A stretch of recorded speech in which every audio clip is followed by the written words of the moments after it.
Baba Kinjo Sumla Chan Senam Dige Tangi Daba Jina Jomne Jebe Jagwe Bombere La Gelongi Dine Chanjo Zembe Gene Jembo Dan Tachi Dojo Dende Jomne Sama Nawa Shijawi Chuge Namdangi Dinge Nala Nyabara Shuzo Yandi Zi Chanjo Zemba Zemba Jembo Baba Jire Zemonju Shera Jepare Dojo Samoja Nyela Nambara Tashi Bombo Ngabo De La Yara Shije Tomba Nambara Ta Tene Sanji Jitu Tsena Nemba Sharibu Janjo Semba Semba Baba Jire Ze Wanjo La Nige Jime Zori Jibo Kala La Shira Jipare De Jime Samoja Baji Java De Jita Labra Jan Dige Jime Bana Janjo Semba Semba Baba Jire Ze Wanjo Gitsa Nemba Shara Dade Bola Nige Jime Zori Bo Rijibo Rijibo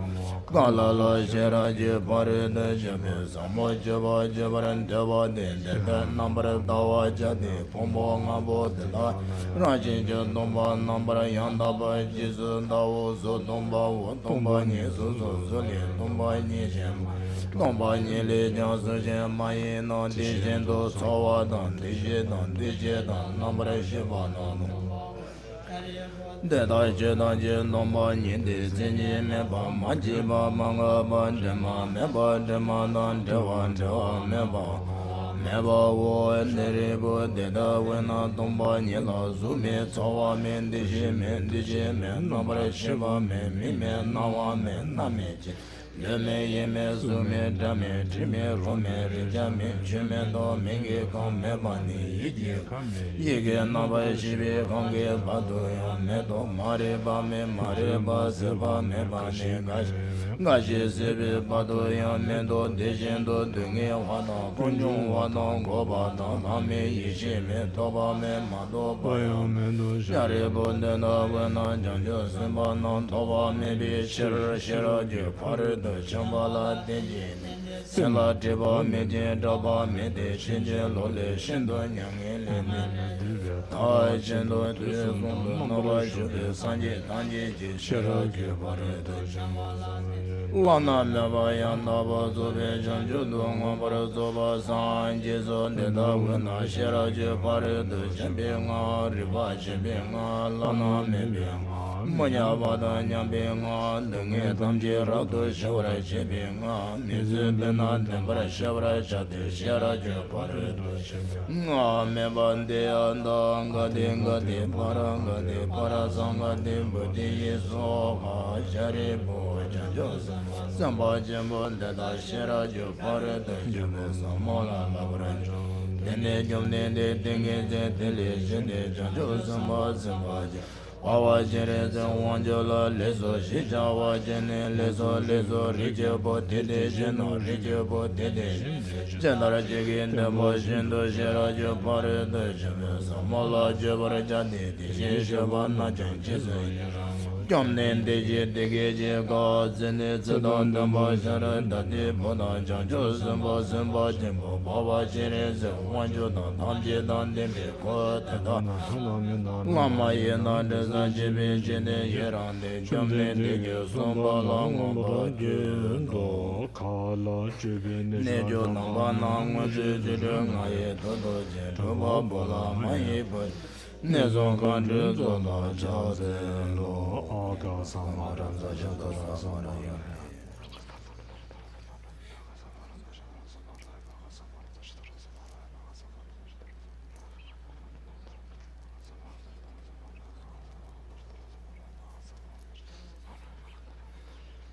Zamaranza Shadara Samaraya Deya Ta Gaden de Paranga de Parasanga de Bodhi Hava Gunjuzumi Gaden Dogi Shera Novarati Nebaji Shawa Rado Shawa Jittage Baje Medebe Jorenya Badanji Shindo Kurei Soba Kiri Donda Gejo Shewa Dan Mende Nebe Gendan Shewa Dan Temara Duji Shuzun Sojo Taji Dejan Denderen Dele Jo Yenden Gunji Jejen Jenjen Jenjen Tema Lanje Zawa Labara Nonem Bebo Tamayi Kuba Chimbo Tema Shinji Lenje Nyembe Nebe Nezande Shendo Nyenga Lenje Shende Nyade Gondo Nyembe Lembe Genje Mebo Geba Jingen Lezo Yawa Chuyi Jebo Nyono Jebe Shewa Jemba Shire Jezo Lena Jemba Kana Lende Chiyen Nambala Nyamba Lembo Nyene Nyebe Tajen Dawa Najambo Keso Nada Doga Jeba La Tado Bana Demara Chingi Chebe Mengo Lunge Gonjego Hide Mero Sebe Benzo Ngeme Rene Tabe Dewana Renye Jebo Jabara Chingi Nanda Samba Ndeye Demba Dena Shije Baye Jimbo Dembe Zawa Suzo Ndaba Toba Nyebo Jeba Chingi Ranye Sedon Hoa Jine Majun Drawa Gwanjan Dendra Tonen Drawa Druwe Gwanjan Janjo Zinjo Java Jingyo Sinza Jeja Tsiri Nazon La Gomba Mena Janjo Mendo Labara None Jaze Domba Tsumba Jabo Laba Jingyo Lobe Yola Yawa Jiji Yanda Nela Zujin Jeba Shinye la do son do drive la nyundo jela jora jidya Tomo la ja mendo joba na teba gonje jonje doji Kesa shivo nyugo tamba nende la nyundo jobara jige Teze ngondo na nye dobe je na la na zi lomba soma Chema mebe ngema nye jene soda donde soa jige Tene jede nipo tenye jene na jishin donne zunba Deje neje chole me yawa tambe sanjin roba jin Tedra Namzan Deme shinye na zujin robe dona jane Chena nange pado chubenzo nyevara shiva chige lado Kyawa kanda yanda lama Deme jige bela longje Sada lange yende rado Naji jange go Yando yejo Zaji meje jaje melo na Rera leje nyele nyeman Sanje jala mende boa ye Chogan nanda jinan Yambara yejo Jeze lama damba jena je Jigo kala jenze dendrin Jela zambe de jeze mala Saji chiji ja Anu eze Yena gore rena mende la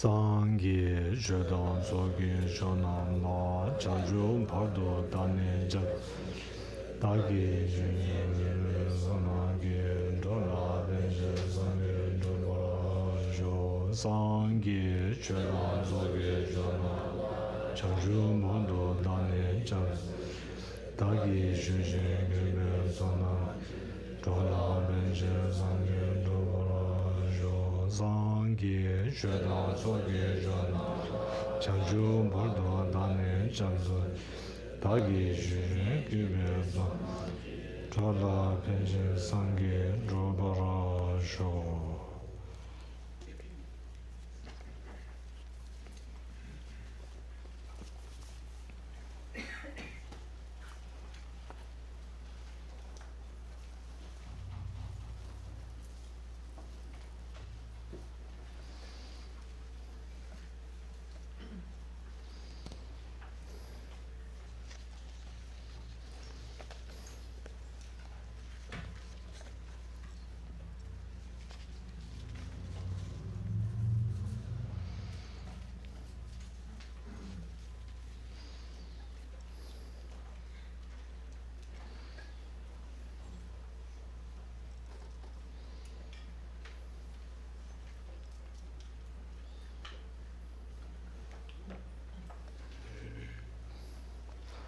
Nos getirino vada gen küncüsünün yeber.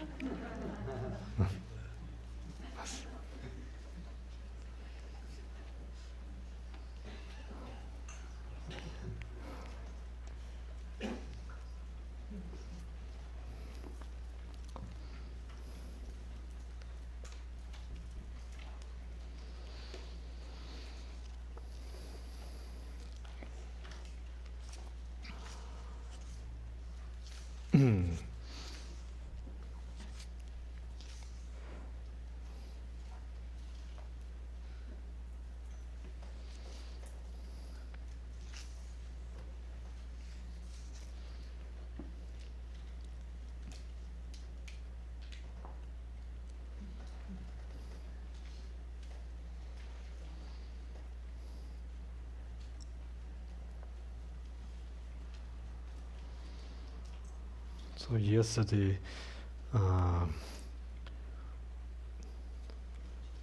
we stopped at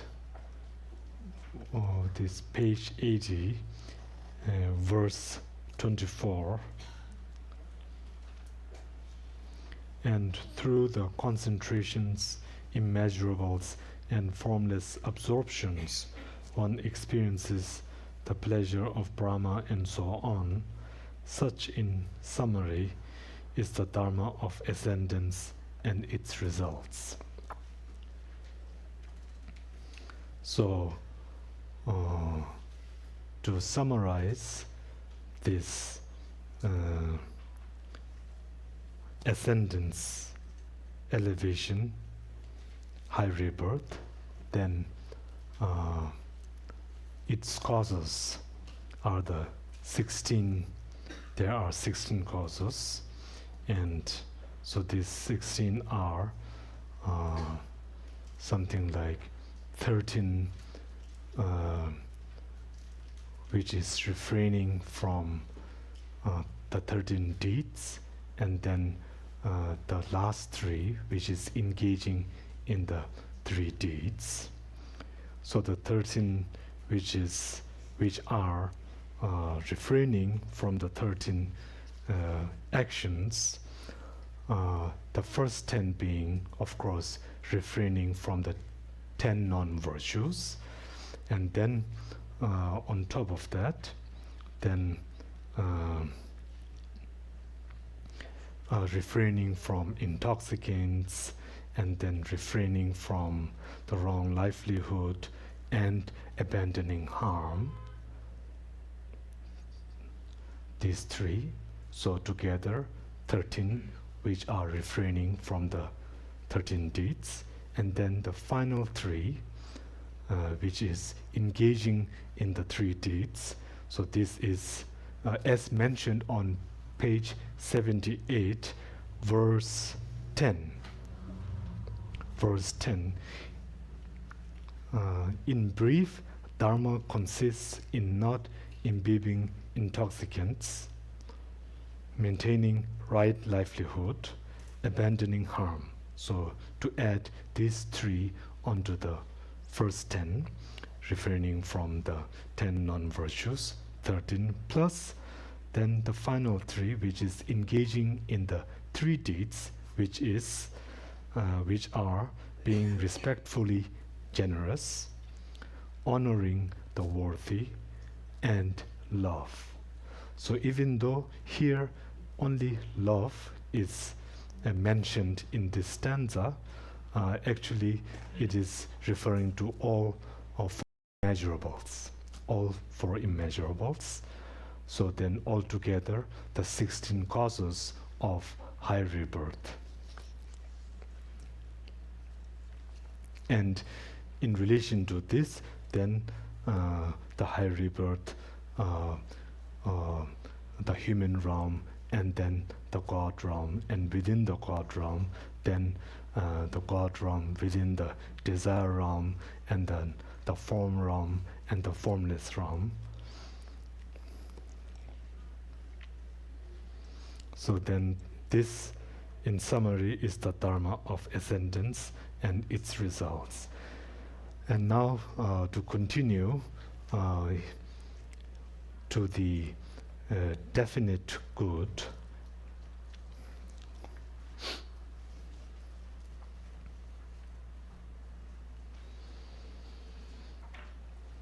Nyebar lebe che da jang ta jing zabar na dan cheba the da meden ba ta bar cheba gewe sungs da yu ma yin yu me jur da gi yu min min jur she cheba ta ne te dar ta keba la ne ta ba says. So on page 81 verse 25, but the victors said that the Dharma of the highest good, which is subtle and appears profound, is frightening to unlearned childish beings. I am not, nor will I be. There is nothing that is mine, nor will there be. This teaching terrifies the childish. For the wise, it puts an end to fear.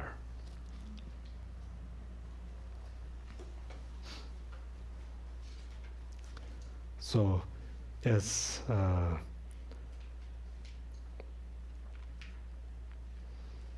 His Holiness, at this point usually shares this story that he knew a learned person from Bihar, and later this person then took, I think, vows and also possibly got ordained by His Holiness. And in one of their discussions, His Holiness was sharing the profound and shunyata, and at some point then this person asked His Holiness that if this this I, me, if I can't find it, and if my aggregate, my body and so on, if they are not truly existing, then what is there? Then what is there? What is left? And he asked, as he asked this to His Holiness, then this person was shaking, was shaking. So His Holiness said, this is like that to those who are not yet ready for the teachings of shunyata, then when one contemplates on the meaning of shunyata, then naturally this sensation arises, this reaction.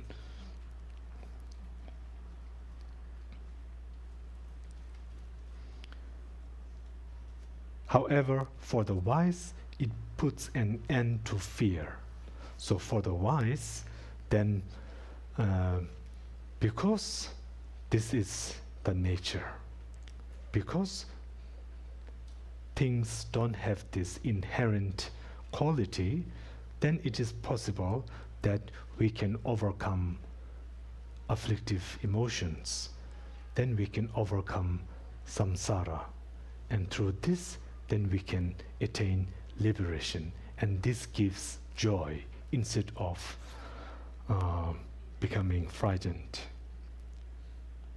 Instead of fear, then this generates joy. For the wise, it puts an end to fear.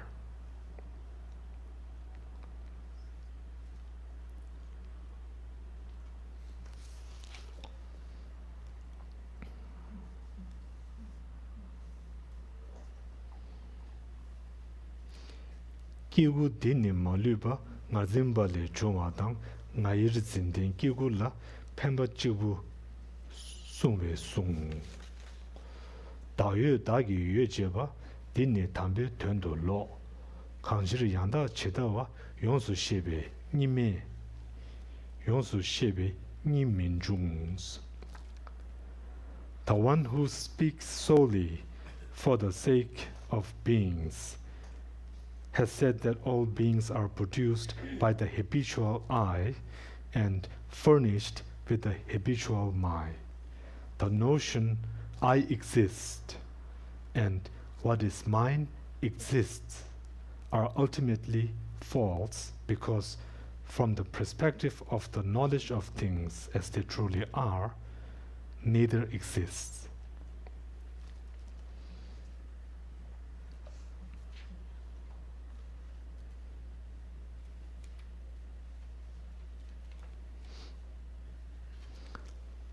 So here then for when we project I, what is I and what is mine, then we have this perception. We perceive the I as being something solid, something that is existing on its own, independent of causes and conditions, conditional factors and so on. But we perceive the I as something very real. And also we say, this is my body, this is my feeling, this is my view, this is my mind. So we hold on to what is I and what is mine as being truly existent, independent of conditional factors. So if we really analyze our perception, then using logic, using reasoning, and by relying on causes and condition, this logic of causality, dependent origination, then we begin to understand, we begin to see that our perception is not 100% true.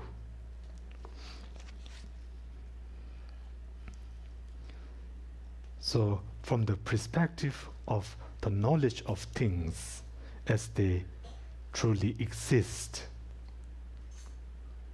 which is to say that they don't truly exist, as they truly are, is I think referring to as they truly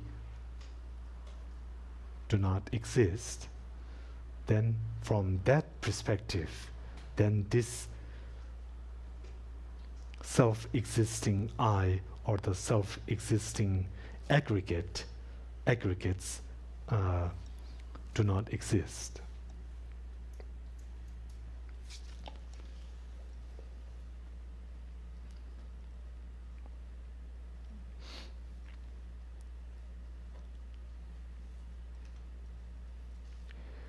nganzin lejung pungbun nam nganzin teni tendu zu kangi sabin zumba te kewa demba kala shik pungbu tedar medembar tone nganzin pongwar jur nganzin pada paneni chini pungbu jungme jur.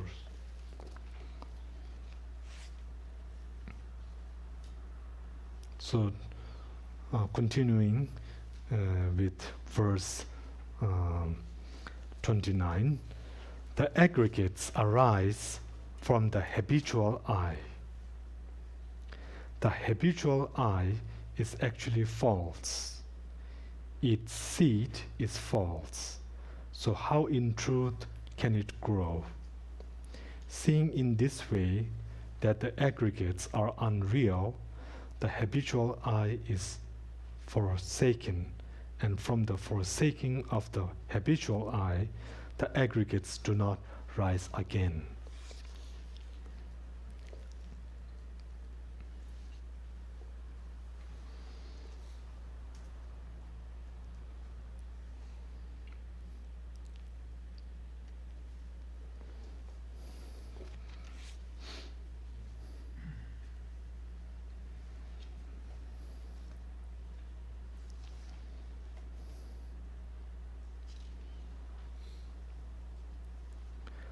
So our aggregates, they are a product of ignorance, of our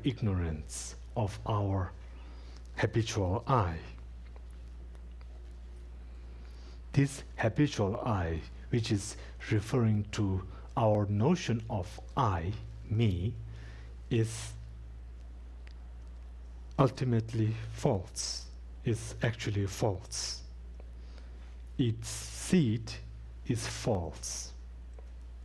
So how in truth can it grow? The seed here is referring to the cause.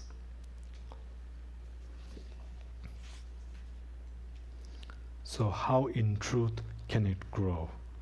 Seeing in this way,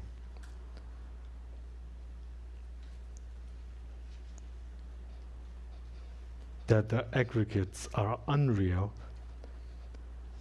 the habitual I is forsaken, and from the forsaking of this habitual I, the aggregates do not rise again.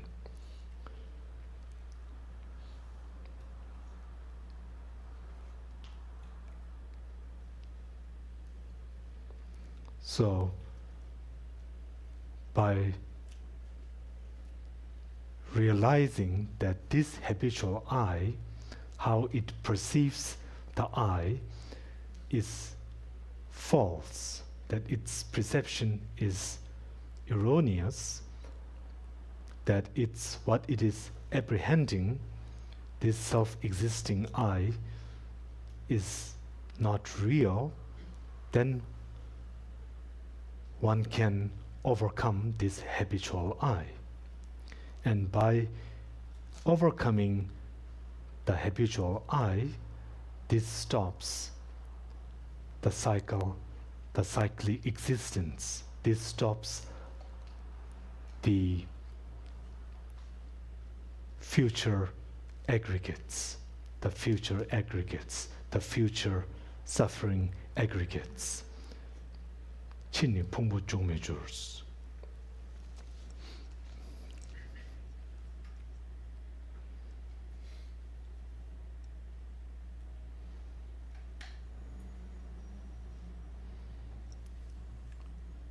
So here, this habitual I is being referred not to the I as in me, me, as it's not being referred. It's not being referred to the person, but it is being referred to the ignorance. It is being referred. It is referring to the this apprehending me as truly existing, right? So this is what habitual I here is. So without, if this habitual I is overcome, then the aggregates do not rise. In other words, the cyclic existence ceases, right? That stops. That stops this cycle of first the cycle, right? Here the cycle refers to arising of the afflictions, and then through that, then engaging in the karma actions, and then through that, then experiencing the results of the karma, which is what we call suffering, the aggregates. So this cycle stops with, of course, the root, which is the habitual I. So when this habitual I is overcome, then the cycle stops. And in order to overcome this habitual I, then first know that what it is apprehending, the apprehended object, that does not exist. So knowing that is a prerequisite, and in order to know that, then it is necessary to first know the nature of phenomena, right? And so this is the connection.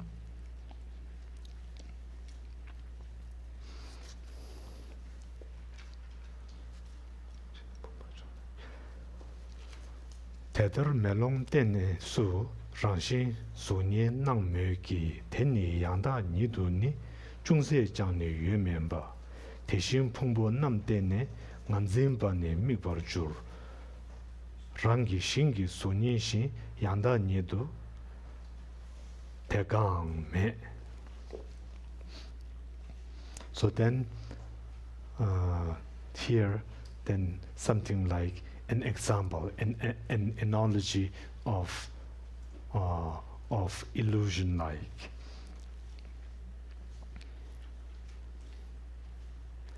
making verse 31,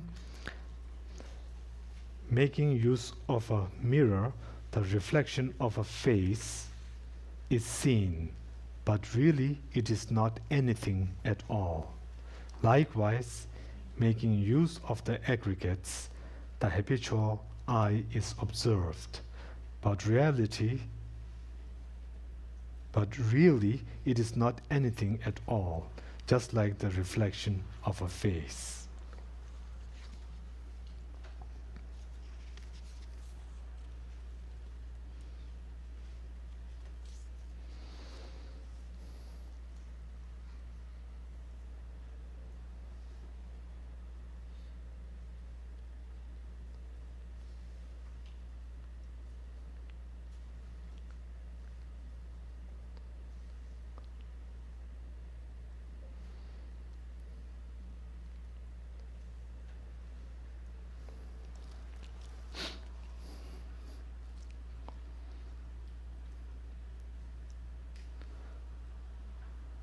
So, because of these aggregates, of our aggregates, by looking at our aggregates, then we can infer the habitual I. But really, it is not anything at all, just like the reflection of a face. The habitual I, in its apprehension, it grasps everything as real, but in reality that is not the case. It is just like the reflection of a face in the mirror.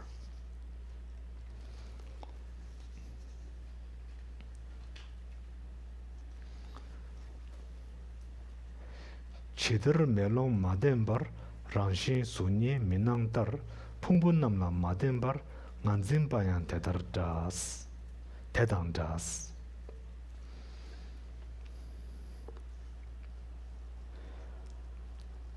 Without taking up a mirror, the reflection of a face is not seen.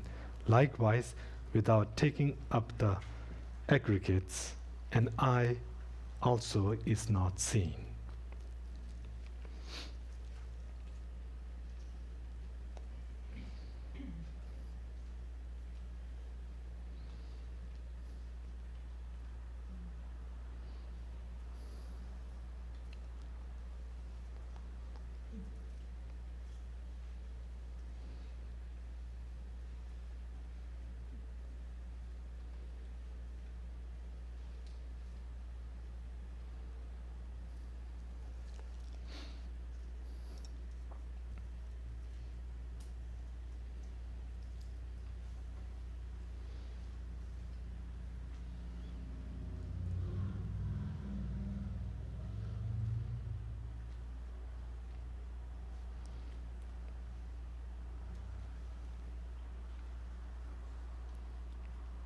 Without taking up the aggregates, an I also is not seen. So here, maybe this is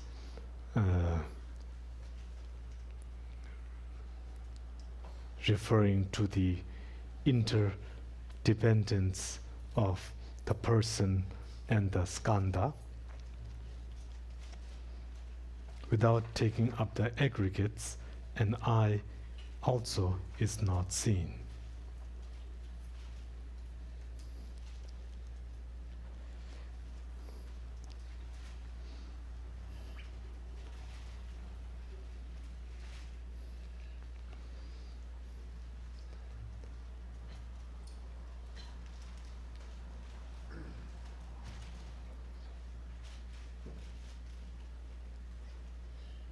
Manzin bayan tedam dash.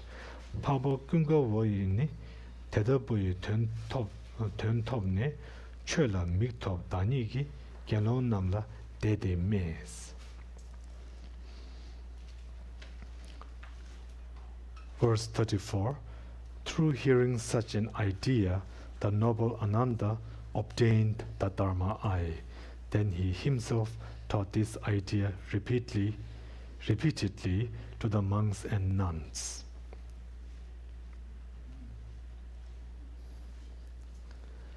Tadine chisi pungbur zin yu ba tisi tele nganzin yu na yang le te tele yang ni kyawa yins. Lamsum tonda yu me ba korwi kingur keme yi kingur dabo penzun gi jujen teni korwar jururs. Now with verse 35, as long as one fixates on the aggregates, through that there will also be an I. When there is this habitual I, there will be further karma, and from that, birth comes again. With these three processes mutually causing each other, the circle of samsara whirls around, like the circle formed by a whirling torch, without beginning, middle, or end.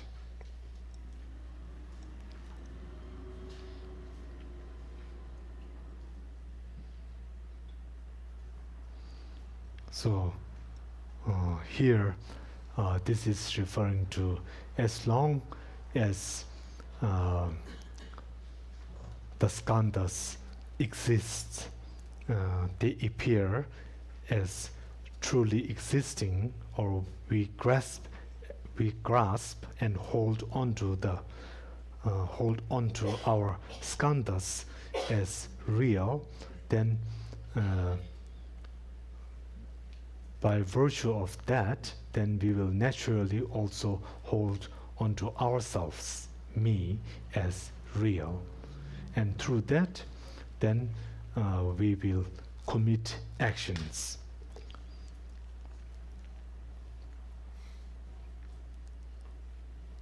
And through these actions, then we take birth in samsara again. And with these three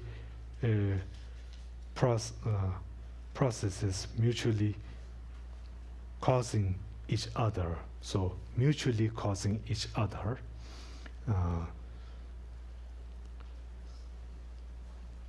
these, what we call this Choegi Dangzi and Kansa Dangzi. Dangzi, what is Dangzi? Self-grasping, thank you. Self-grasping of phenomena and self-grasping of person. These two, then they are mutually creating each other. And this is one way. And also this self-grasping then creates karma, and karma creates birth, and then within each of these states then causes each other. So from birth, once having taken birth, then again through this birth then arises also this self-grasping, and then creating new karma, and then new birth after that. So mutually causing each other.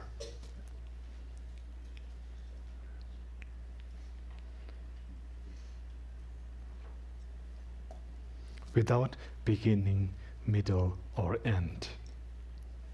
In the sense that we cannot say that self-grasping is the beginning. We cannot say that karma is the middle. We cannot say birth is the end, right? Because they all cause each other mutually. This is something very, I think His Holiness was also saying in this teaching I heard recording. Then Dangzing Gi Shen Yu. So the apprehended object of self-grasping is very much what is the word? Ascertained by the non-Buddhists and refuted by the Buddhists. Ascertained. Thank you. Ascertained is ascertained by the non-Buddhists and refuted by the Buddhist schools. Right? Asserted. Thank you. Asserted is so the apprehended object of self-grasping is asserted by the non-Buddhist traditions in the Indian subcontinent, and by the Buddhist schools, then scholars, then refuted, like this. So His Holiness makes this quotation and says, this is very true, this makes sense. So he made that remark.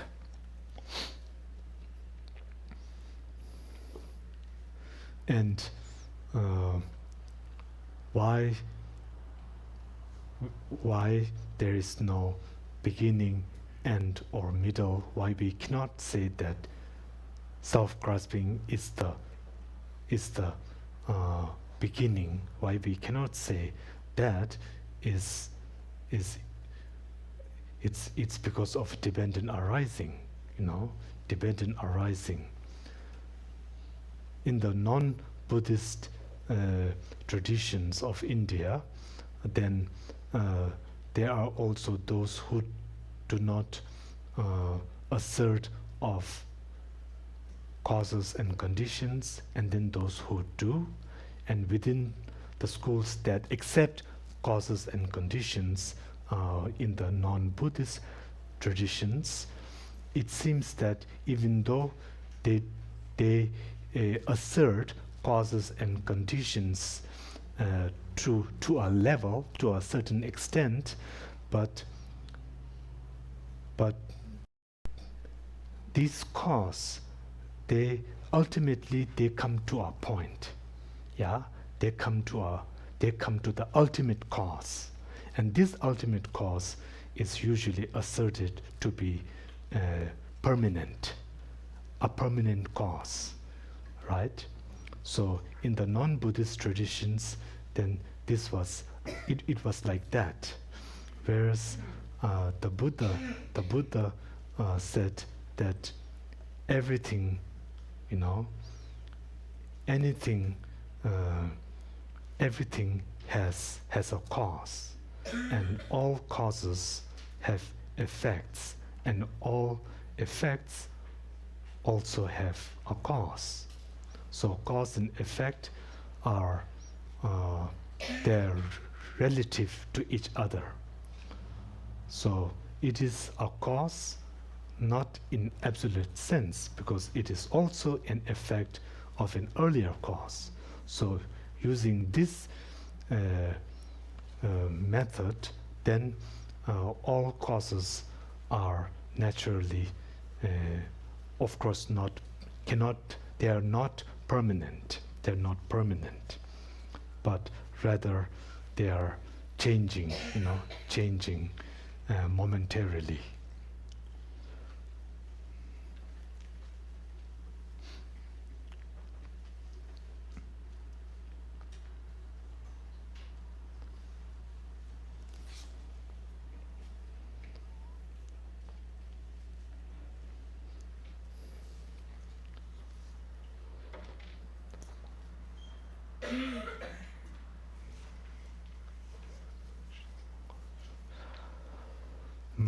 다드네 테니 랑시 니가 땅 되숨 니도 마톱치르 nganzim바네 세버줄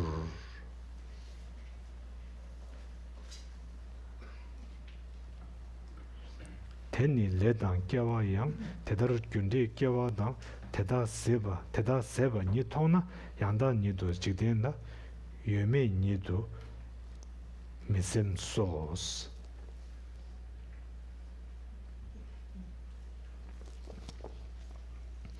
So then to continue from 37, verse 37,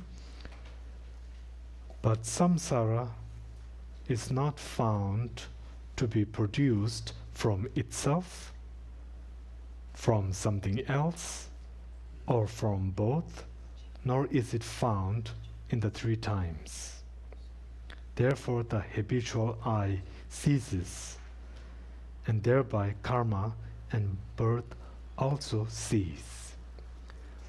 Thus, seeing the arising of effect from cause and also seeing their cessation, one does not understand the world to be really existent or non-existent.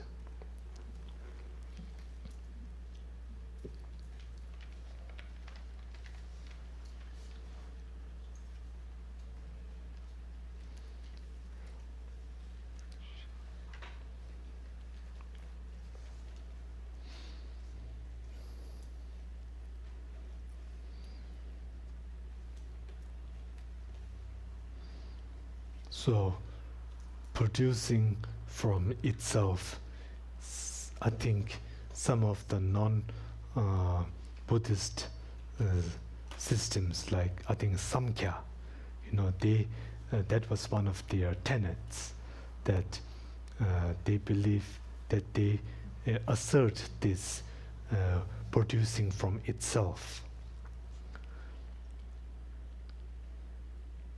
And then the second one, from something else. This is referring to an external condition,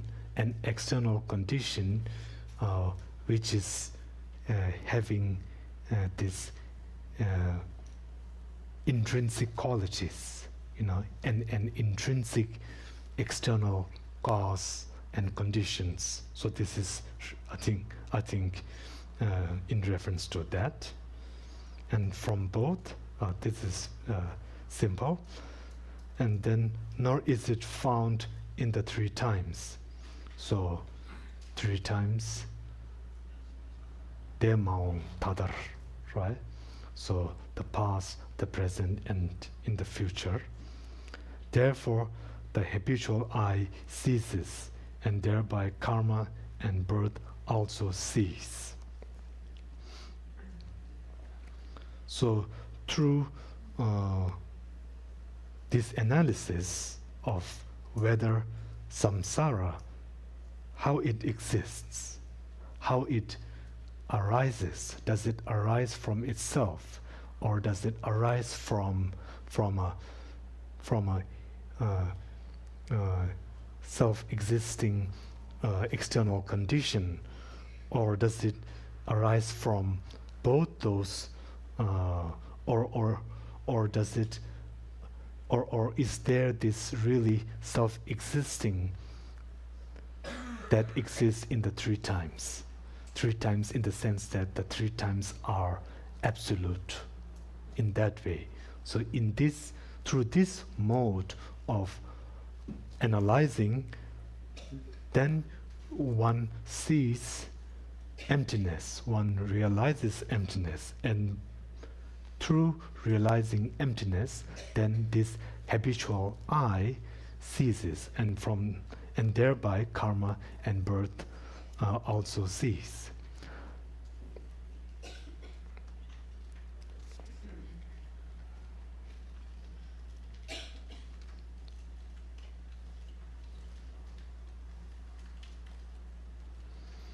Thus, seeing the arising of effect from cause and also seeing their cessation, one does not understand the world to be really existent or non-existent.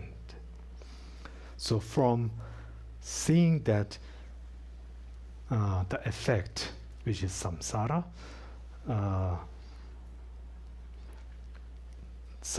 arising, the arising of effect from cause, this cause and effect connection, that connection is not truly existing. And from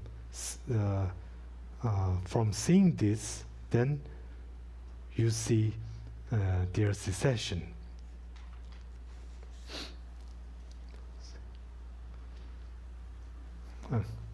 That didn't sound right. 근데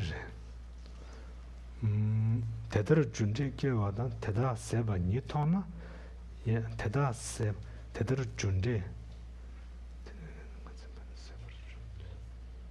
Recording stopped. Very good.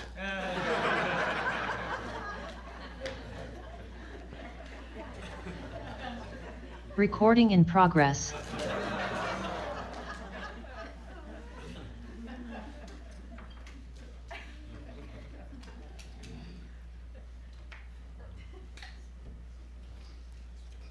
I think this is AI.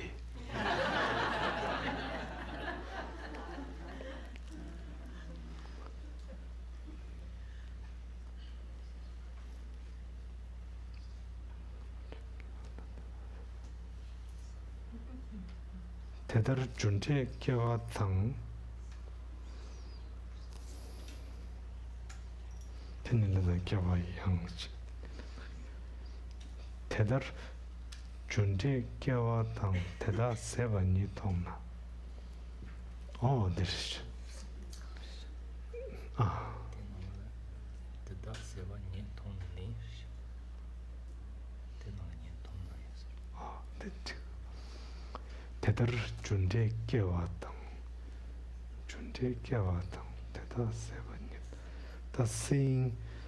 thus seeing the arising of effect from cause, and also seeing their cessation. Oh yes, also seeing their cessation. So something like seeing, from the cause, then arises the effect. So seeing that, and also from seeing that by the cause ceasing, then the effect ceases. So seeing this, I think, is the meaning of also seeing their cessation.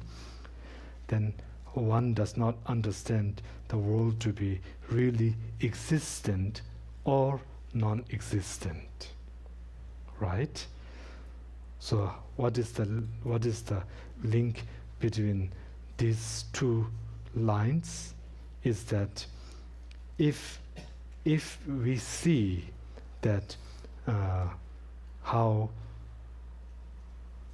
the effect arises from the cause, then we will not hold them to be truly existing.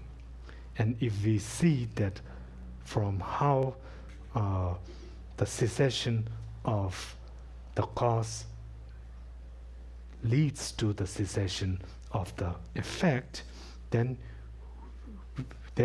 we can understand that this is also not truly non-existent, but this is only non-existent due to causes and conditions, because the effect has now ceased, not truly ceased. It has not truly become non-existent.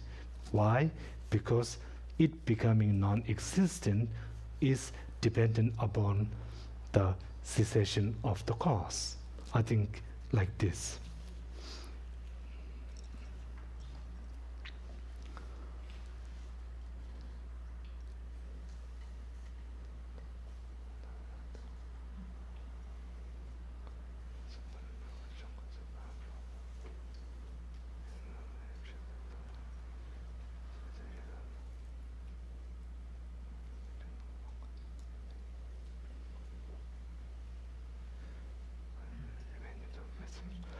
동행 탐제 세바이 최디 퇴네 또메베 미직네라 다라타 용수 미시 칠자코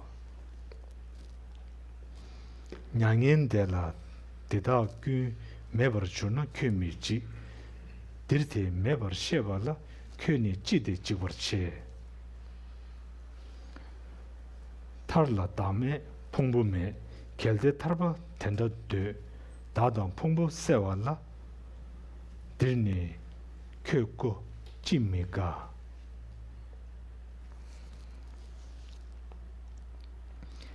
Okay, now with verse 39.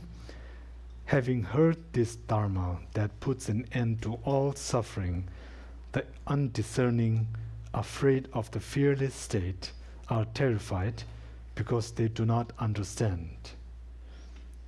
You are not afraid when told that all this will not exist in nirvana.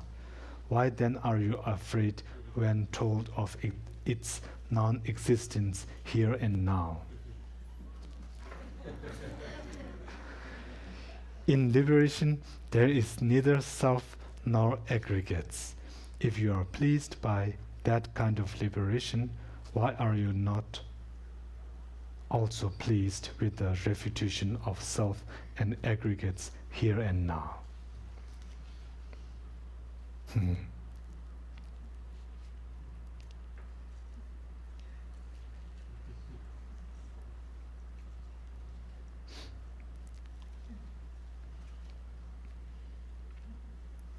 So this I cannot explain. It's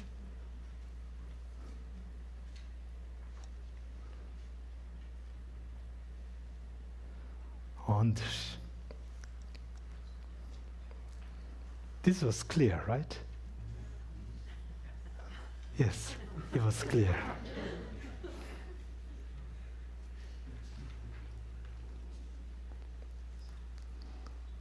I think this is good.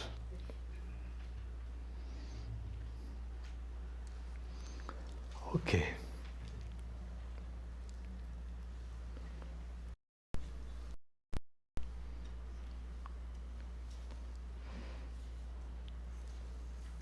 냥엔 데보 녜메 방 미나 탱여 칼라인 녜도 ngobu 메짐바 세바 냥엔 데셰차 도나 메버 따와 니 레기 드부 메제바 소나 마이 냥송와 데니 로바 따셰시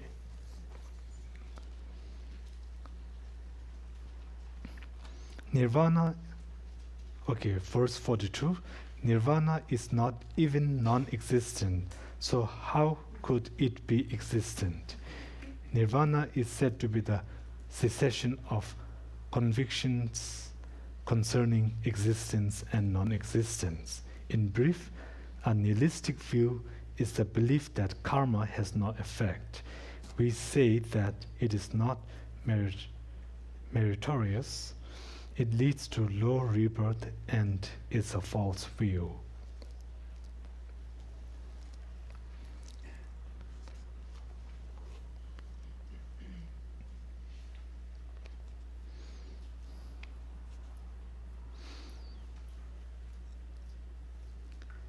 Nirvana is not even non-existent, so how could it be existent? When we have these double negatives, right?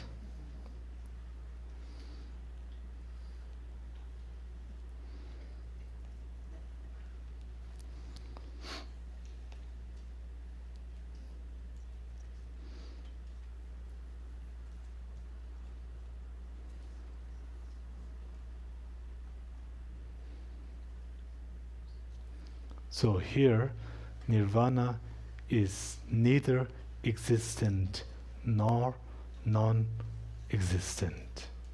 Why? Because Nirvana is the conviction, is said to be the cessation of conviction concerning existence and non-existence.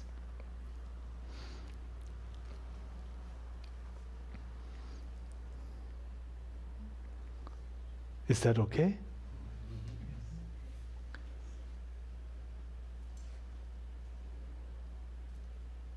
So does that mean Nirvana does not exist? Because it says here, Nirvana, how could it be existent? So does this mean that Nirvana does not exist? Oh, the mic, please.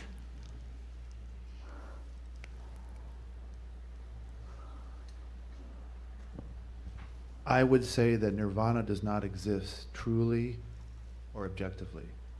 Oh, thank truly you. Existent Yes. or objective existence. It's the opposite of that. Yeah, thank you, thank you. So in this, it seems that for these root verses, we have to put in, what do you call that? Yes, yes. We have to put extra words, right? At least for now. At least for now, we have to. Really, we have to. But then, when we are there, then we don't need to put this. We don't need to put this. What's the word? Brackets. Oh. I meant the big one. The big, yeah. Brackets.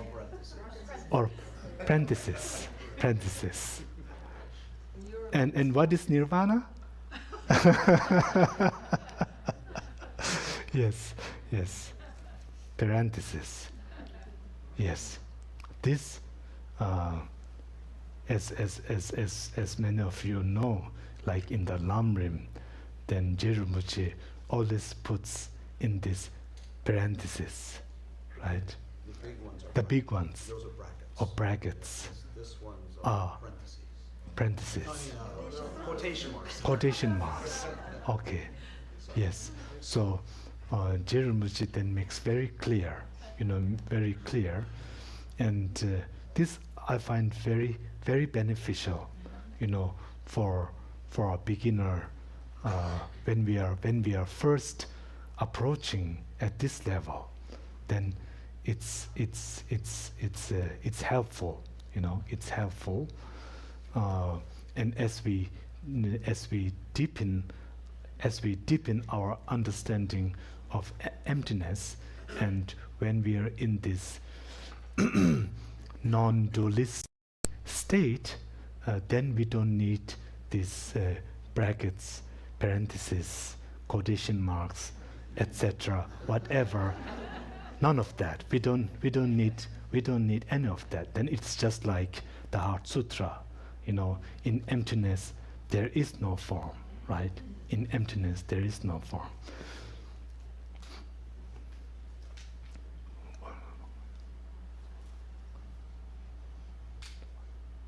And then in the Heart Sutra, then what is it? With the nirvana,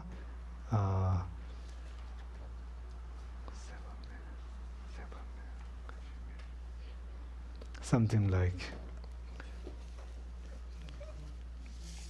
there's a double negative.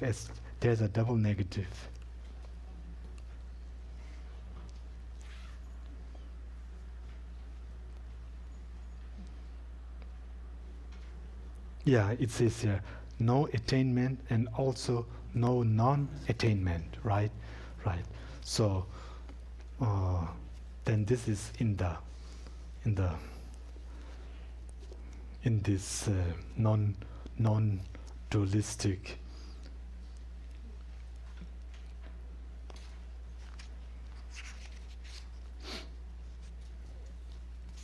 experience of emptiness. But at our level, at the conceptual level, then just for our understanding and to make sort of something like to make sense, to make some sense, we have to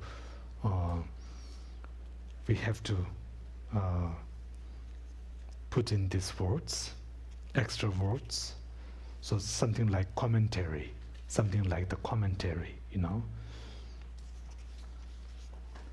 because these root words are very concise.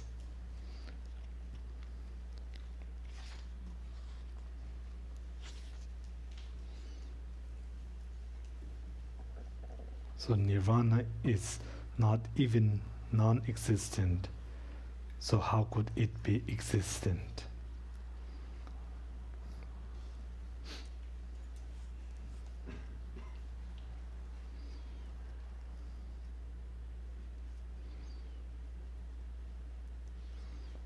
So then the following two lines, it says in this verse 42, nirvana is said to be the cessation of convictions concerning existence and non-existence. So this existence, is it existence in general, or is this intrinsic existence? Intrinsic existence.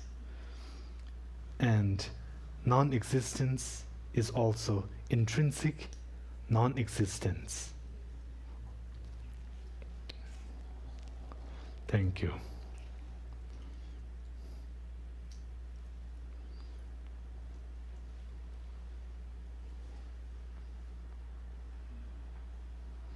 In brief, a nihilistic view is the belief that karma has no effect. So then, this is, I think, if we connect this to the previous verse, then it makes very clear, right? It makes very clear that what that existence in the previous verse was being referred to intrinsic existence, not just mere existence. Because in this verse it says, in brief, a nihilistic view is the belief that karma has no effect. So this makes, Nagarjuna makes it very clear here. We see that it is not meritorious, it leads to low rebirth and is a false view.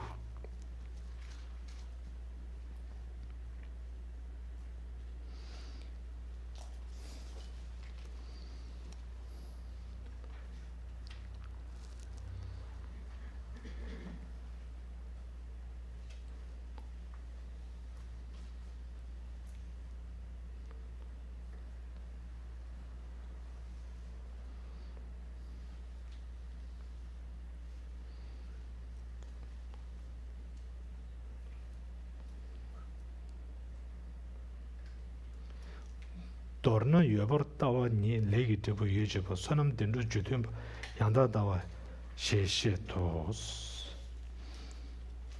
Verse 44.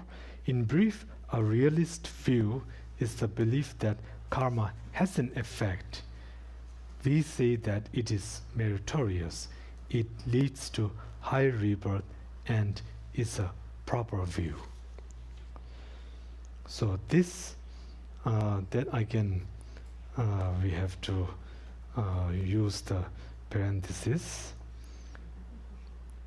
A realist view is the belief that karma has an effect, has a this truly existing effect.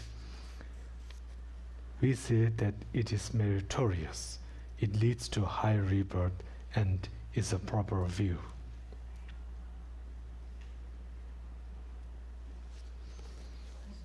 Dono yobar tawa ni legi tibu yejeba sonam dendru judumba yanda tawa she to.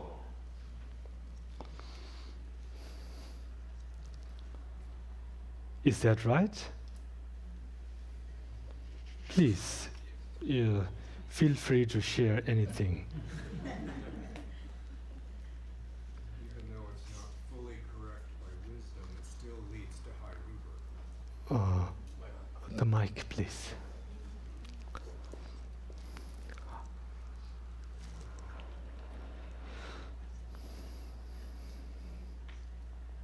So I think it means even though it may not be fully correct from the viewpoint of emptiness, it is still nonetheless a positive, leads to positive action, which does result in higher rebirth, and therefore is meritorious, even though not fully accurate. Thank you. Thank you.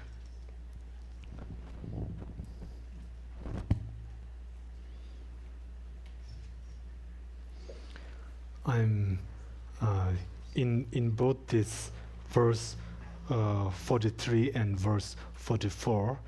There's reference to a nihilistic view and a realist view. Realist view, right? So, in some other translations, realist, I think they use eternalist.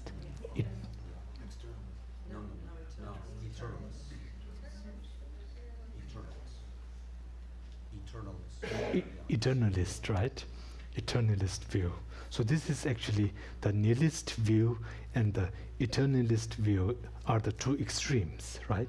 They are the two extremes. So the two extremes, views that fall within these two extremes are they are, what is it? Lokshe. Lokshe. Lokbe Sheba. Excuse me? Wrong. Yes, wrong consciousness, thank you. They are wrong in the sense that their apprehended object does not exist, right? So if that is the case, then yeah, the realist view is the belief that karma has an effect. This view then has to be wrong, because it is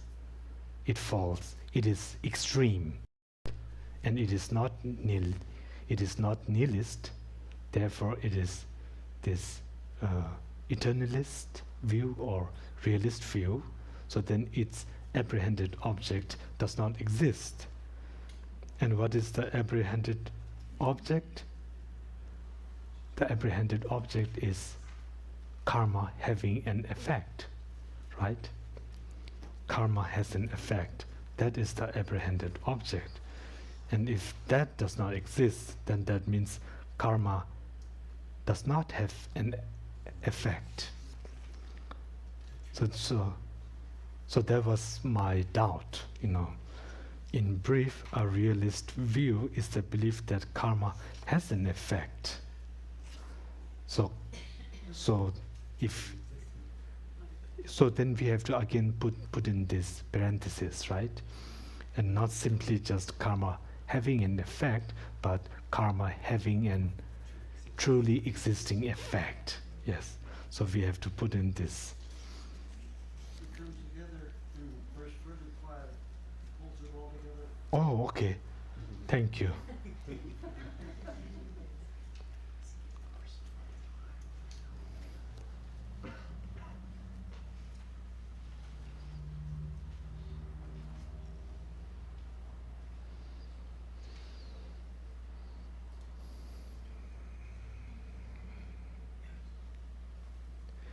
Shebe medang yu shichir digdang sonam le deba teyi ngendo dendo le tene tarpar tambi shes. Verse 45. Through awareness one subdues existence and non-existence, and thus transcends misdeeds and merit. Thereby one transcends low and higher rebirths. The holy ones call that liberation.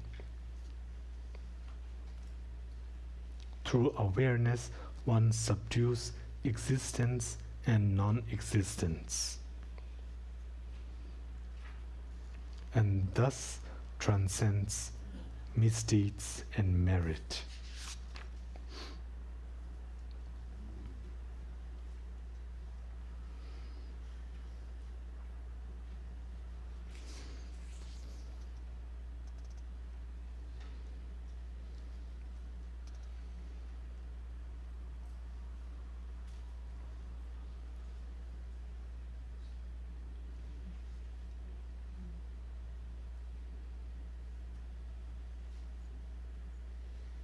Okay.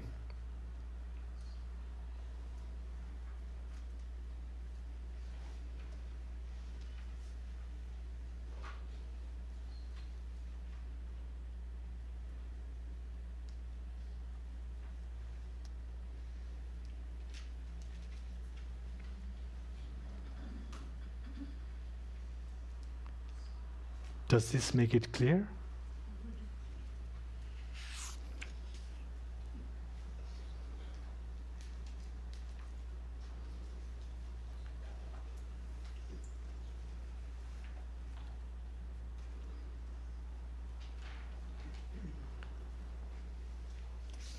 So in verse 44, in brief, a realist view is the belief that karma has an effect.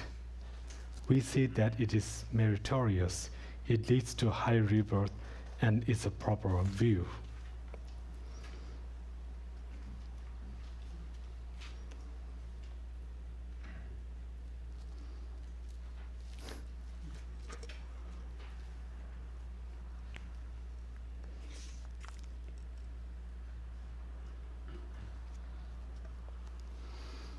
The realist view.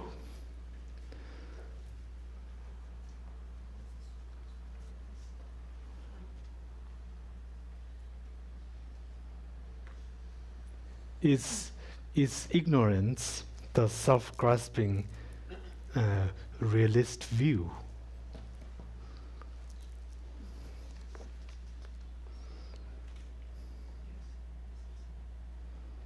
Right? Just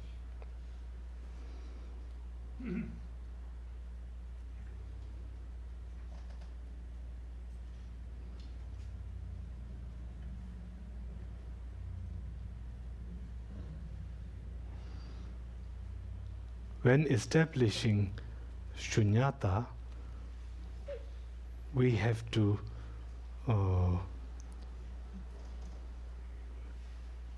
when we say entering the middle way, then this is referring to emptiness. As well as dependent arising through knowledge.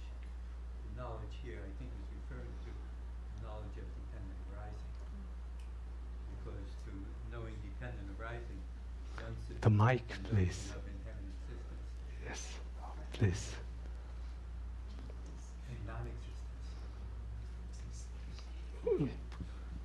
One more time. So on verse 45, we would say I think that through knowledge, the knowledge here is referring to dependent arising, because through dependent arising, one subdues the notion of inherent existence, or the notion of existence and non-existence, and thus one transcends both sin. In my version, it says sin and merit. Hence, one is liberated from high and low rebirths, and one is liberated. So through dependent arising, one comes to understand emptiness. But in this verse here, I believe, through knowledge, and knowledge is referring to dependent arising. Not to emptiness. But yeah, that's my read on it. So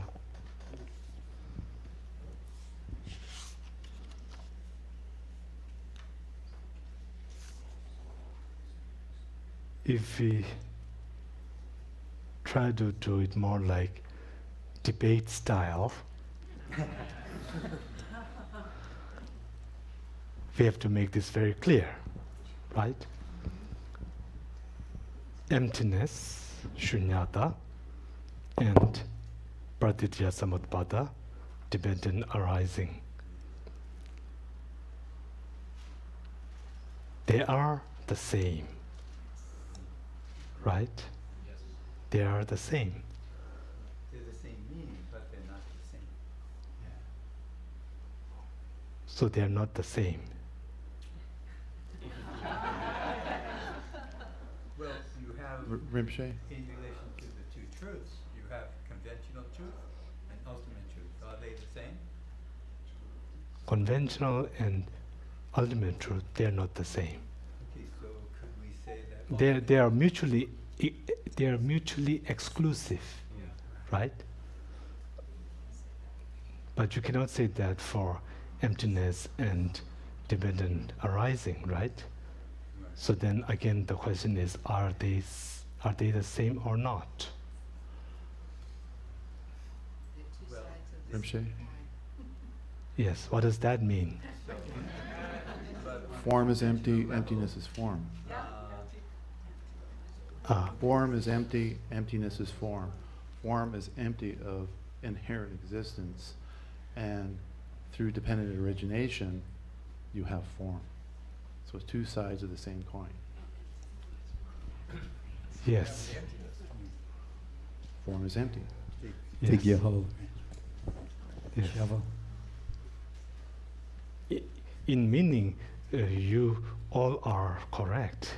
In meaning, the way you put it, I agree 100% with what you said, and with what you said, and with what you said. That there is no doubt. However,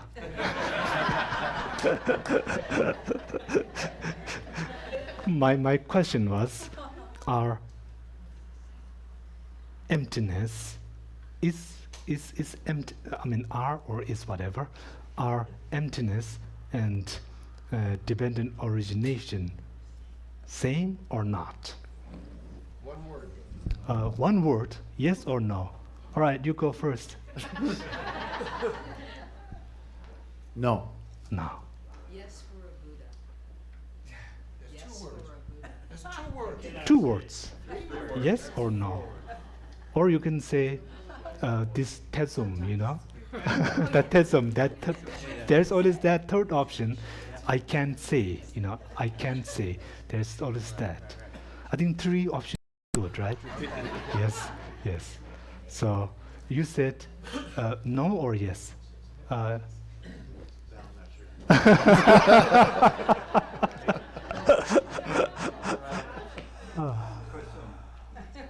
Korsum. Yeah, so this question, we always talk, and I feel that, you know, when I talk in English, I can use these words, and when I say emptiness and dependent origination, they are the same. And many times when most people I meet, they always agree. They seem to agree with that statement. And there's a reason for that. And just as you had explained, then I agree with that. But when we say same, how about when we say they are one A and B, they are same, then the question is, if you know A, then do you know B? And if you know B, then do you know A? That comes up. So then emptiness and dependent origination, if you know emptiness, does that mean you also know dependent origination and vice versa? Yes. There was also a no. You know emptiness. Oh, the mic? You have to, then you don't. Anyway, I don't know if this is right. But if you know emptiness, then you have to know dependent origination. But if you know dependent in origination, you don't have to know emptiness. So it's like halfway. Yes. Thank you. Thank you. You answered very clearly. Thank you. Thank you. Yes, please. One of my teachers, being you, said that when you see dependent arising, you see emptiness, and when you see emptiness, you see dependent arising. So you can't, I guess, you can't have one without the other. I guess simultaneously you see both. So then, why is dependent origination called the king of reasonings? Because it leads you to the understanding and realization of emptiness. It leads you there.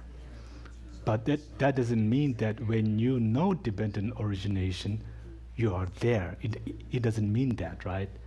When you know dependent origination, that doesn't mean you know emptiness at the same moment.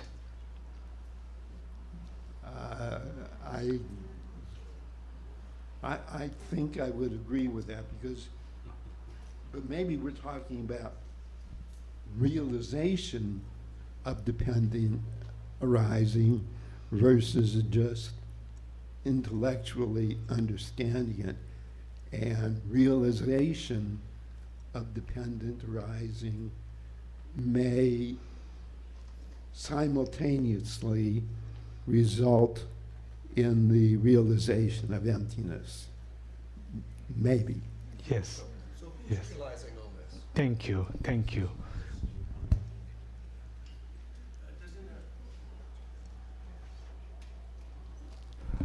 Doesn't J. Rinpoche say that they are complementary, dependent arising and emptiness? So if you really realize dependent arising, it really is emptiness. It really is emptiness, or it realizes emptiness? I guess you have to have the realization. But if you have the realization of dependent arising, that all things are dependent arising or empty of inherent existence, that's emptiness. In reality, of course, but from the experience, from the realization, when you have this knowledge, let's say inferential knowledge of dependent origination, does that inferential cognition also cognizes emptiness or not? Not, right? Not. But the object here is dependent origination, right? So there is like dependent origination is the step towards emptiness. Through dependent origination, then you can really understand emptiness. Just by that just by that sentence, it shows that there is this chronological order. It's not simultaneous, you know. Or else it would be like saying, by knowing shunyata, then you can really know emptiness. Doesn't make sense, does it? Right? It would be like that, right? Like through understanding shunyata, then you can really understand emptiness. It would be like that, right? So when we say by knowing dependent origination, then you can come to the understanding of emptiness. Yes. Yes. So first to know dependent origination, and then to know emptiness. Then when you know emptiness, then that knowledge of emptiness, that also doesn't know dependent origination either. Yes. Oh, really? When you know emptiness Please. inferentially, when you know emptiness inferentially, then you know subtle dependent arising, a deeper form of dependent arising, where you see dependent arising as the basis, having the basis of emptiness. So, with the understanding of emptiness, so the process that the teachings tell us, as you know better than me, the process is realizing emptiness through the reasonings, through dependent arising. Once you understand that inferential realization of emptiness, then you look back at the dependent arising and you see it now in the light of emptiness. But there, you just said it. Then you look back. Yes. So from dependent origination, then coming to the inferential knowledge of emptiness, and then looking back. Then you just... So then you have to sort of shift, right?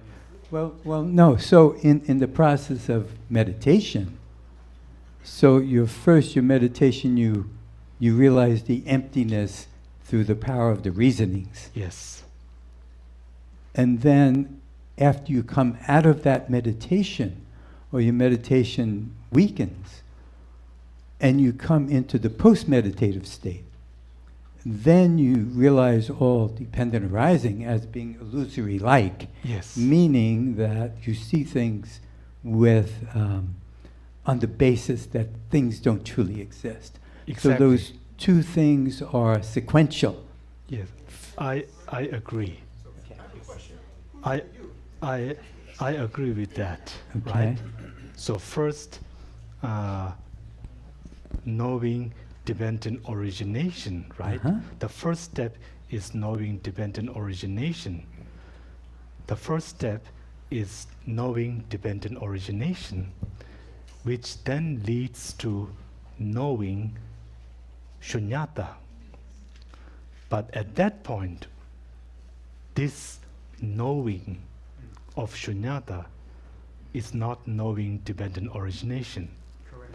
Right? Correct. No. So you have to then look back. You have to step out of that, right? And then sort of then again reflect on the state of phenomena, how things exist, right? You have to do that post-meditation kind of now, something like warming down kind of thing, and then just reflect on how things exist.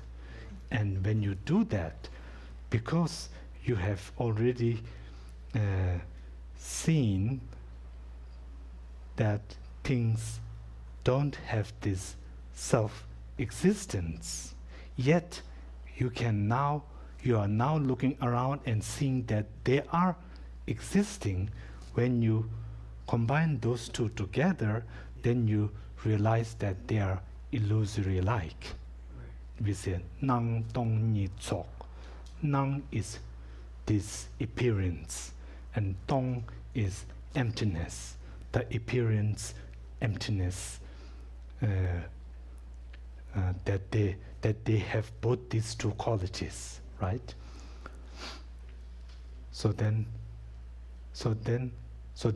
are we good?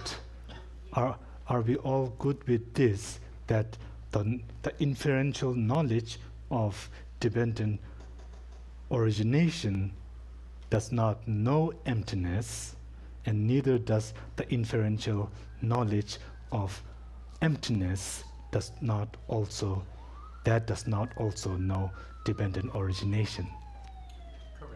Correct, right? I think we can all agree. Okay.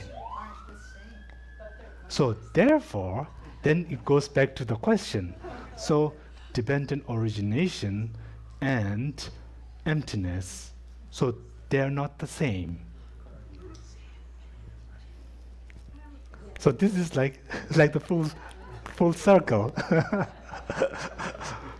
Yes. I have a question. I have a question about that.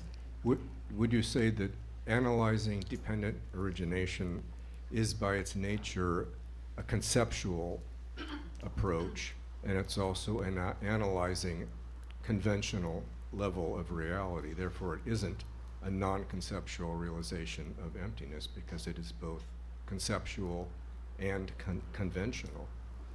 Yes, you're right. Yes. So it's not an absorption into a non-conceptual realization. No, I don't think so. Thank you.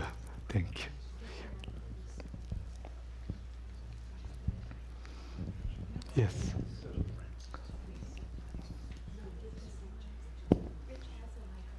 Oh, please. The discussion seemed to come out of the verse dealing with nihilism and eternalism. And I thought there are many reasonings for understanding emptiness. There's many ways to go about it. And dependent arising is the king of reasonings, because it deals with nihilism and eternalism. So it's one way to understand, conceptually, through reasoning. But it's called the king of reasoning because it's good at dealing with those two things, those two extremes. You're right. Is that okay? You're right. Yes. Tani jigjardo selvas. The reasoning of dependent origination is called the king of reasoning, because through that, then you tani jigjardo selva, you overcome the two extremes simultaneously, something like that, right? So therefore, then this is called the king of reasonings. The queen of reasonings. Very good. Even better. Yes. Rinpoche? Yes. Rinpoche, so do you is there another way to to realize emptiness if you don't understand dependent arising? Or do you have to understand? Could you please say that one more? Does a person have to go through understanding dependent arising in order to get to emptiness? Or is there another way to that? Well, you're all welcome to join in.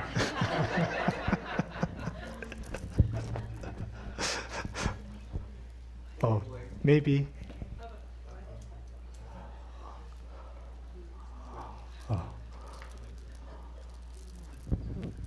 Rinpoche, the way I look at it is dependence and origination. Obviously, you have to have dependence, understand dependence and origination before you know what emptiness is about. So if that is the case, it's a sequential. So we have to go through dependence and origination. That will eventually lead us to understand emptiness. So why should we want to go back and say why emptiness is related to that? Because it's a sequential, correct? I mean, obviously it's from first stage will lead to the second stage, which is the emptiness. So that's the only way to understand emptiness. So we do not want to say who they are identical or the same or not the same, because obviously they are not the same. Yes. The way I look at it, I'm not sure whether I'm correct. Because you are correct. Yeah. You are correct. Yeah. They're not the same. Yeah. You so are correct. In that case, for anyone to understand emptiness, obviously you first have to understand the dependence and realization. That will lead to the emptiness. And once we reach that, we already reach emptiness. There's no point of going back and asking ourselves what is realization and dependence and all this thing. Right? I mean, this way, I look at it that way. I'm not sure whether I'm right or not. Because you have to have realization dependence in order to understand. That will eventually lead you to the emptiness. Yes. And lead you to understand what emptiness is about. So, of course, because now I understand because of this, everything is empty. Yes. Yes. I agree. Thank you. Yes. I don't agree. Yes. Yes. Yeah. There's more than one way to realize emptiness. Yeah, there's the 4 points that Nagarjuna taught, the 7-point refutation of Chandrakirti. There's another 5 points of Nagarjuna. So there's many different ways, different reasonings that you can do to realize emptiness. Dependent arising isn't the only one. Yeah, to have the culmination of the view when you see emptiness and dependent arising are complementary and not contradictory, then of course you have the full realization of dependent arising and emptiness. That Thank makes you. sense to you? Thank you.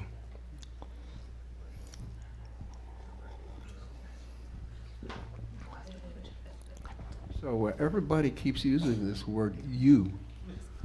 I thought there wasn't a "you." Ultimately, there is no truly existing you. yes, but it's every third word in this conversation. Yes. So there is no truly existing I. I thought it was also important to study the tenets so that you actually know what the object of negation is between the different views.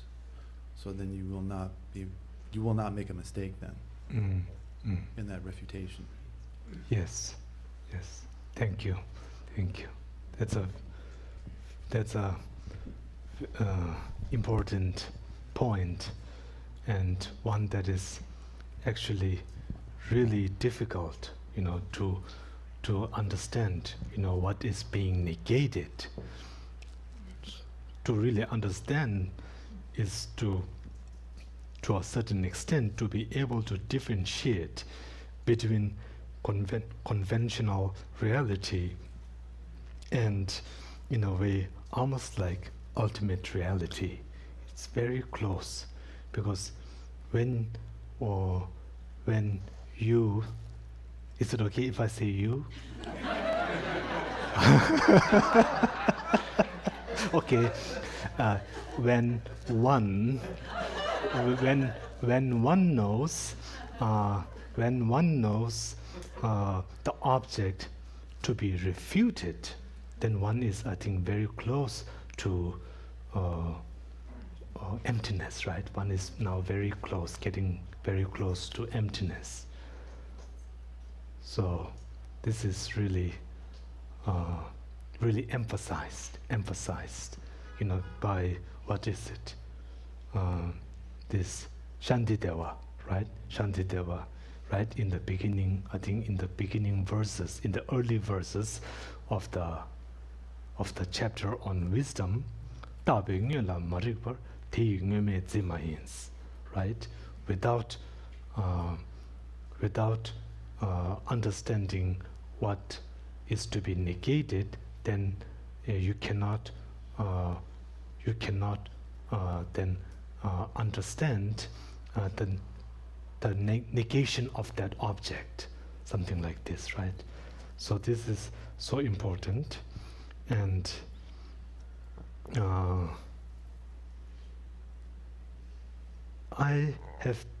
yes, it is true that there are different reasonings for emptiness, just as Venerable Bhikshu Tubten Chodron had mentioned. That is right. There are all these different reasonings, to establish emptiness. But I always had this doubt, even though, yes, that is true, we have different reasonings of emptiness for establishing emptiness.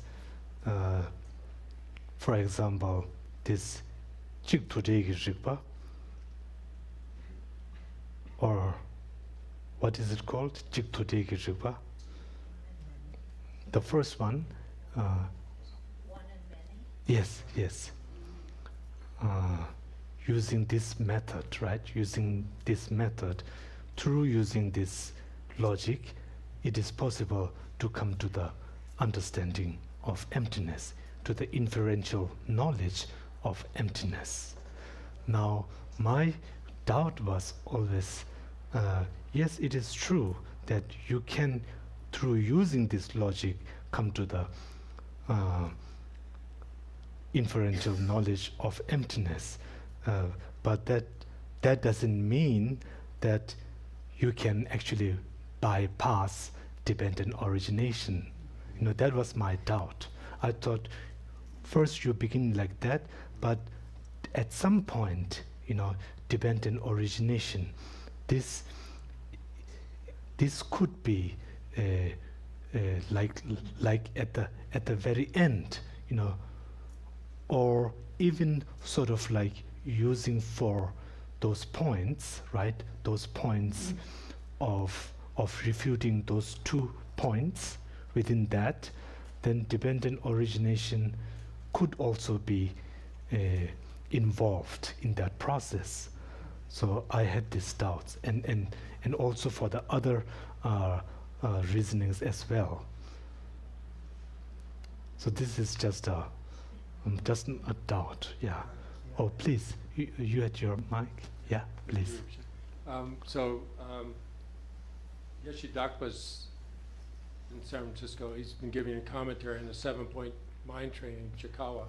And so the second point is relative and ultimate bodhicitta. So he was talking about ultimate bodhicitta. He said in this context it's just emptiness.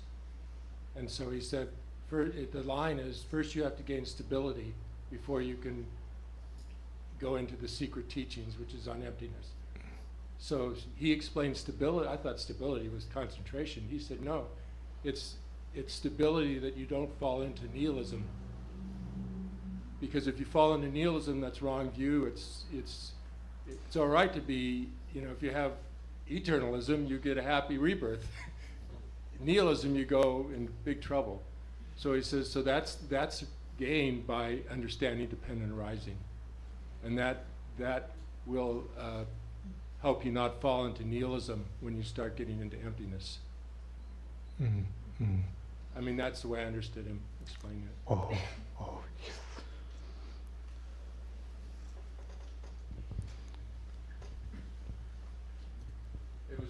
It was helpful to me. Oh. So whether Yes. you know that line, if it's helpful.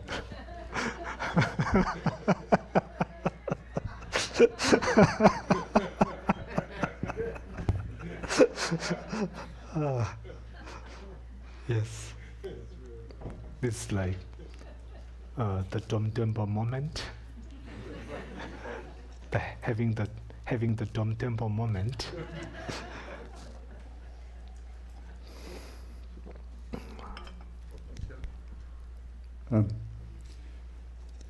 Rinpoche, I have two questions. The first question, so it is my understanding that conventionally we need both dependent arising and emptiness. Or maybe we don't need them, but it's easier. But the first question is that in the case of a direct realization of emptiness, a Buddha's direct realization of emptiness, is there still a difference between dependent arising and emptiness? That's the first question.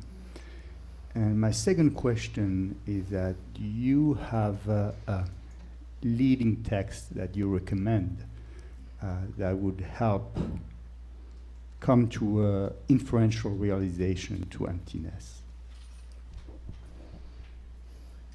So the first, I understood it as, does the Buddha's realization of emptiness, then does that also know dependent origination? So no, the question is, in case of a direct realization of emptiness, not inferential but direct, is there still a difference between emptiness and dependent arising? Oh, so direct, of course, even in the direct realization of emptiness, then that doesn't necessarily mean this direct realization of emptiness also realizes dependent origination.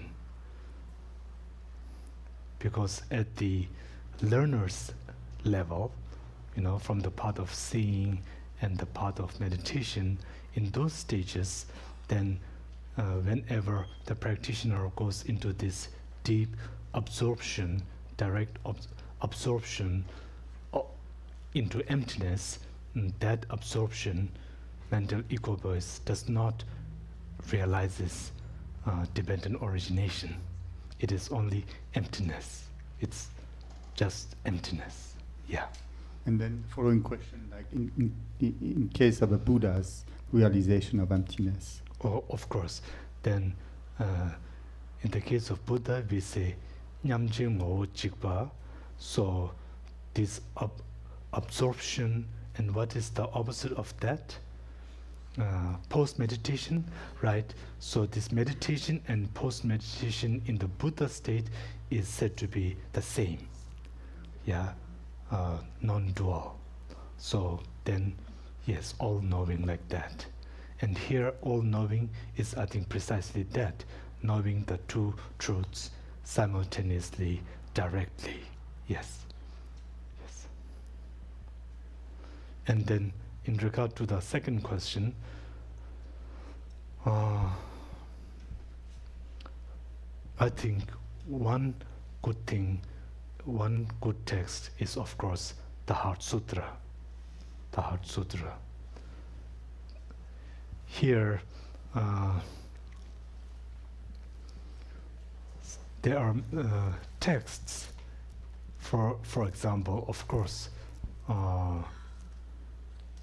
this text, I mean, Mula Madhyamaka, Tsawa Sherab, the root text by Nagarjuna, And this is, I think, very helpful in gaining the inferential knowledge of shunyata.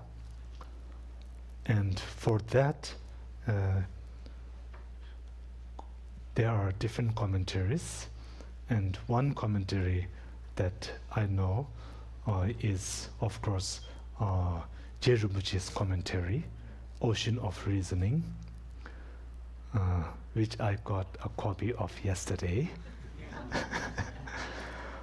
So this is very good, the Ocean of Reasoning, Je Rinpoche's commentary to the Mula Matemaga.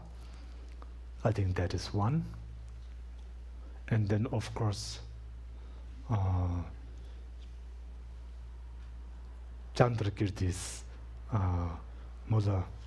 Chandrakirti's Matemaga Vatara, Entering the Middle Way, and the commentary by Je Rinpoche. Is it clear intent? Oh, illuminating the intent. Thank you. Illuminating the intent. Je Rinpoche's commentary to Chandrakirti's Matemaga Vatara. And then also this Je Rinpoche's text, Lekshen Nyingbo, essence of eloquent sayings, essence of eloquence. Yes, this one. It has actually two parts. The first being on Chitta Matra, and then the second part being on Madhyamaka.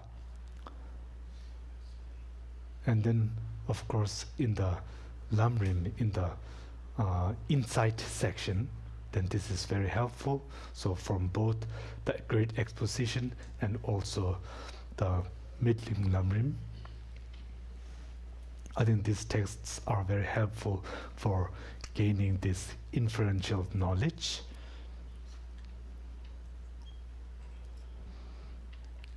And I was thinking, sometimes after doing much of this analysis, then it is helpful just to simply try to place the mind on emptiness, right? Then for this, then the Heart Sutra is really wonderful.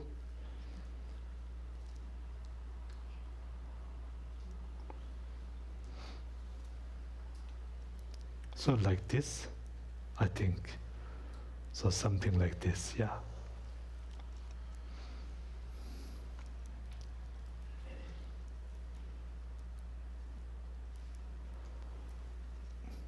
Oh, okay. So now we will take a short break.